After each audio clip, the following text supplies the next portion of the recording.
What's happening, guys? So I wanted to talk a little bit more about my experience driving that Ram 1500 with the standard output Hurricane 6.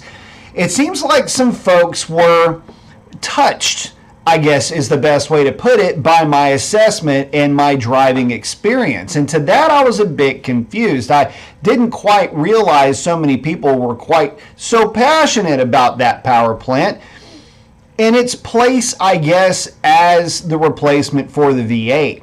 The truck that I drove, just to recap, crew cab Ram 1500 four-wheel drive with 355 gears. I had put it up against my F-150, and my F-150 trounced it. And not only from an outright acceleration position, I did draggy the both of the trucks, and well, the Ford was significantly faster without diving into the details, but just driving down the highway, the tip-in throttle response, you're just accelerating without being in it to win it, so to speak, and that six-cylinder just was not there, at least not by that 420 horsepower and 470 foot-pounds of torque that it's advertised to produce.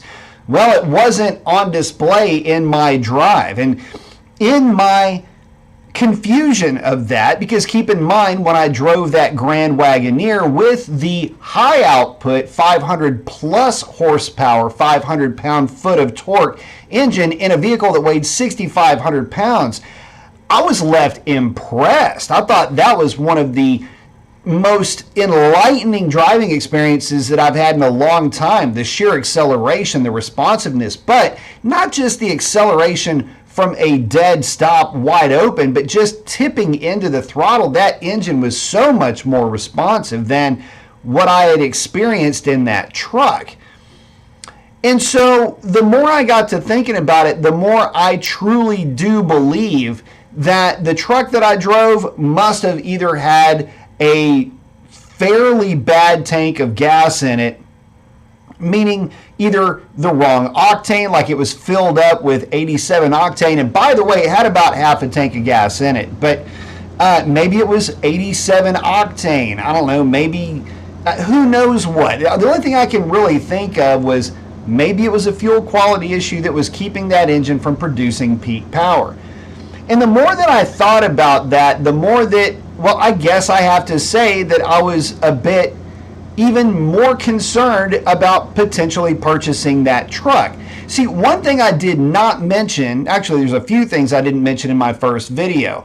One, the reason why I had gone to the dealership in the first place. It wasn't specifically to drive that truck. I was taking my 2017 Ram 1500 Classic with the Hemi in 321 gears, two-wheel drive. I was taking that truck to that dealership to have a radiator replaced. It's a fleet truck, and as such, the work has to be done at a dealership or a reputable shop. So the truck needs a new radiator. I took it to the dealership, and while I was there, I took the opportunity to drive the truck.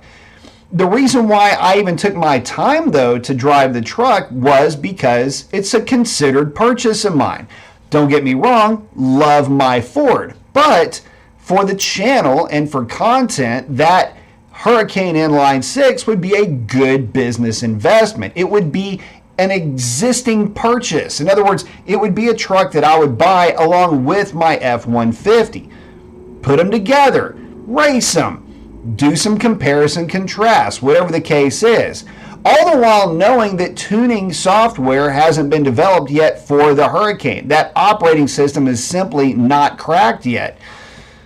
But after I drove the truck, I'm sorry, but I just don't think that I could have painted that truck in a proper light. It was that down on power and that much of a letdown.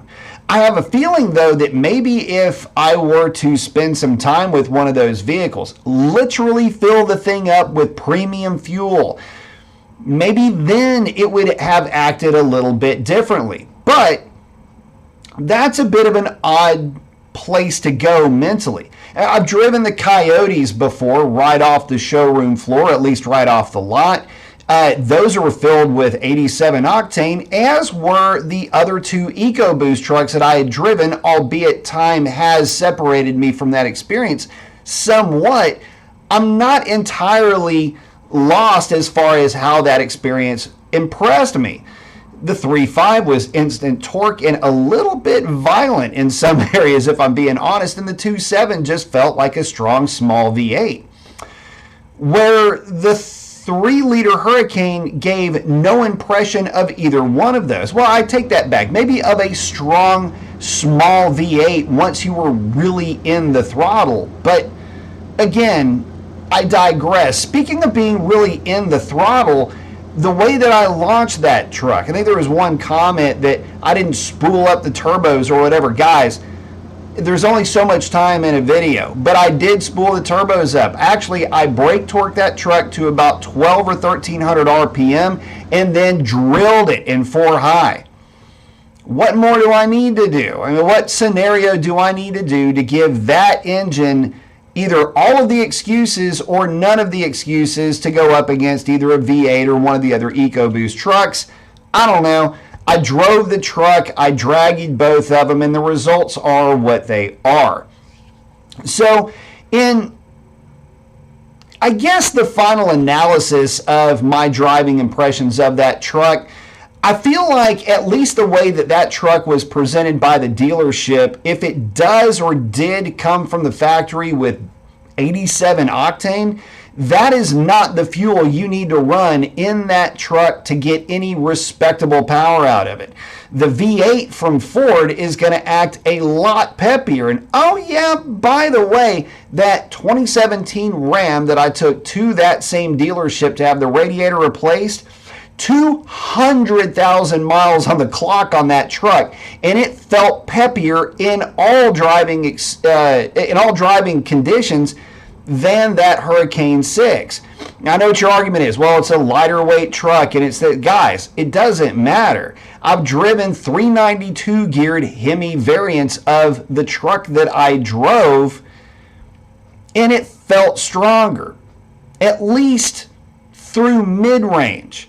Now, granted, when that Hurricane comes on the board, oh boy, howdy, the thing just will explode.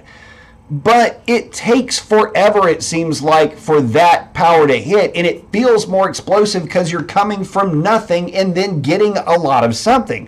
Where the V8, well, you start off with considerably more tip-in torque, and it just drives out of the hole. You get maybe to the same horsepower number at, I don't know, 4,500 RPM, just picking a number randomly through the sweep, but it's already started so much higher that you don't feel this rush. You're already moving. The rush is over with the V8 before the rush begins with that 6-cylinder. And for a pickup truck, I don't know that that's the best engine option, or rather I should say, I don't know if that would be the best power delivery option. So don't just take my word for it. Get to your nearest Ram dealership, drive the truck for yourself. But I'm going to ask that you do one thing should you choose to do that. Steer clear of the 321 geared trucks if you can even find one, probably a 2-wheel drive variant. Don't bother with the 355 either. Go straight for a 392 geared variant of that standard output Hurricane 6. You're going to thank me for it. Or if nothing else, drive them back to back, because I can assure you that 3-liter needs all the torque advantage that it can get. Oh, and by the way, if you're going to say that it's a 10-speed V8 versus an 8-speed 6, and of course the 10-speed is going to have more torque multiplication, guys, let me remind you that the HP75 that is in the Ram has a more aggressive first and second gear than the 10R80 that's in the Ford. So it's already kind of got that advantage working for it from the factory. And since you're not really going much past second, third, fourth gear in the tests that I was doing, I would say that, yeah, I would agree with you that the 3-liter needs all the gearing it can get. It's got an advantage in the transmission. It needs it in the differentials. So guys, with that, go out there and drive them. And after you drive them, let me know what you think. But qualify one thing before you do. Ask the dealer what fuel, what gasoline is in that truck make sure that they tell you what gasoline that they put in that thing. Because if they tell you 87 octane, don't expect much, and don't expect the advertised numbers on that fuel. It's got to be at least 89 or premium before you're going to see the numbers that you are expecting to see and have the experience that you're looking to have with that new engine. And with that, that's a wrap. Adios.